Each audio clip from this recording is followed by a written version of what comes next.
In this video, I'll show you how to find the IP address associated with logins to your Salesforce.org so you can review where access is coming from.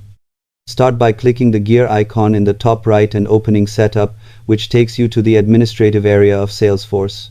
In the Quick Find search box, type Login History and select it from the results.